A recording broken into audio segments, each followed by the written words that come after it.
سبق الإنذار.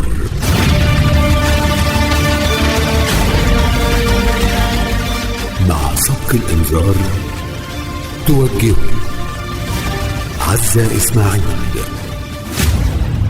الشاعر الكبير والقدير الأستاذ فاروق جويدة، برحب بحضرتك وكل عام وحضرتك بألف خير. أهلا بك يا عزة، كل سنة وانت طيبة والمستمعين بخير، وربنا يعيد علينا الأيام الجميلة دايما والمناسبات السعيدة. أين أغانينا الوطنية؟ هل يعقل أن يقتصر الغناء إلا على فرق الإسفاف والكلام الهابط؟ أعيدوا الأغاني الوطنية. انذار لمنتجي الأغاني في مصر الآن وجهه الشاعر الكبير الأستاذ فاروق جويدة. فاسمح لي، أين حضرتك كشاعر من تأليف الأغنية الوطنية النموذج؟ الحقيقة هي المشكلة مش جديدة، يعني مشكلة الأغاني الوطنية هي ارتبطت في بعض المراحل بالمناسبات، ولما المناسبة بتعدي الأغنية بتتنسي، لكن في أغاني عايشة. واللي أنا بعتز بيه أكتر طبعا إن أنا اللي كتبت نشيد الجيش اللي قواتنا المسلحة بتقوله كل يوم. الحقيقة عندي قصائد كتيرة ممكن تتغنى، لكن المشكلة الأصوات والإقبال على اللغة الفصحى، وقليل جدا الفنان اللي يقدر يغني فصحى. ولذلك المشكلة أساسا مش مشكلة كلام بس، لكن المشكلة الأساسية من ينتج ومن يتحمل مسؤولية تقديم أغنية وطنية. والأغنية من أكتر المصادر اللي حقيقي كان لها دور بالنسبة لقضايا الانتماء والإحساس بالوطن وأزماته ومشاكله وانتصاراته، كل ده مطلوب. هجرة الأطباء مؤشر إنذار، والشكوى من الرواتب وسوء المعاملة كلها ظواهر جديدة علينا. ابحثوا عن حل لمشكلات الأطباء. إنذار أطلقه الأستاذ فاروق جويدة. كيف من وجهة نظرك يتم تسوية مشكلة الأطباء بحيث لا تعكر هذه المشكلة أستاذ فاروق العلاقة بين الطبيب ووطنه؟ الحقيقة مشكلة الأطباء تحولت إلى أزمة. هجرة الأطباء، أنا طبعا الأرقام اللي أنا سمعتها إن في 8000 طبيب هجروا السنة اللي فاتت، ودلوقتي هم مطلوبين في الدول الأجنبية، لأن الجيل الجديد من أطباء مصر على درجة عالية من الكفاءة والخبرة.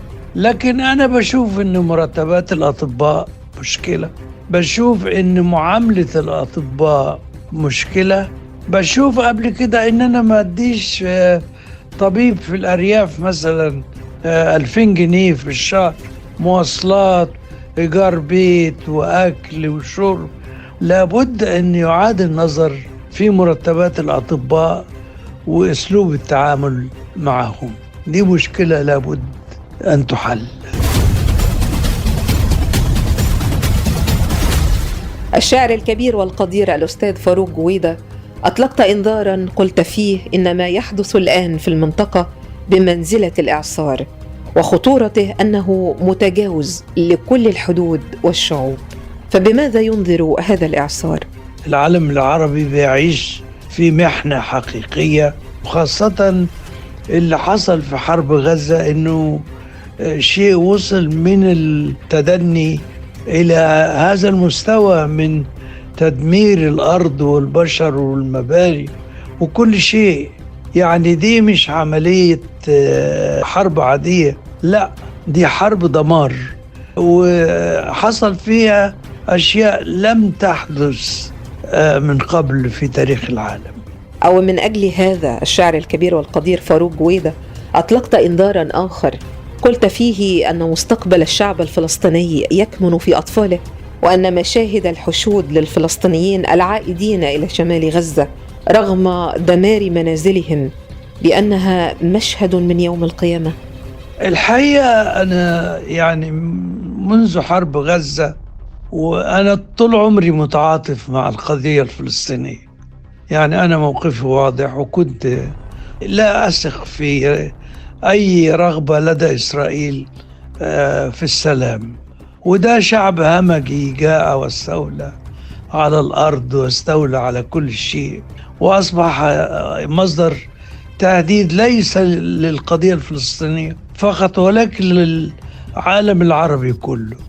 الآلاف اللي طلعوا دولا، ده شعب لن يموت بهذه التضحيات وهذا الموقف التاريخي في الدفاع عن الأرض والتمسك بها. كل ده بيؤكد ان احنا قدام شعب زي ياسر عرفات. ما قال لي مرة، قال لي ده شعب الجبارين، وهو فعلا شعب دافع عن أرضه وقدم للعالم نموذج ومثال في التضحية لم يحدث من قبل، رغم ان الجميع تخلى عنه. لا أخشى على مصر، ولكن أتخوف من الأطماع المحيطة بنا، فلا يمكن إسقاط الأطماع من الحسابات. انذار من الشاعر الكبير فاروق جويدة. ترى موجه لمن؟ هو طبعا موجه لكل إنسان مصري. أي مصدر تهديد لينا في أرضنا أو في مواردنا أو في موقعنا طبعا ده تهديد. واللي حصل الفترة الأخيرة اقترب منا جدا، يعني النيران على حدودنا وبتهددنا. وأنا بعتقد عن يقين إن أطماع إسرائيل بتتجاوز ما هو معلن أو ما يقال. على من سيكون الدور؟ لابد ده يكون مطروح للنقاش سواء شعبيا أو على مستوى الحكام وأصحاب القرار. الحقيقة أنا عندي 3 مشاكل لابد نسعى لحلها.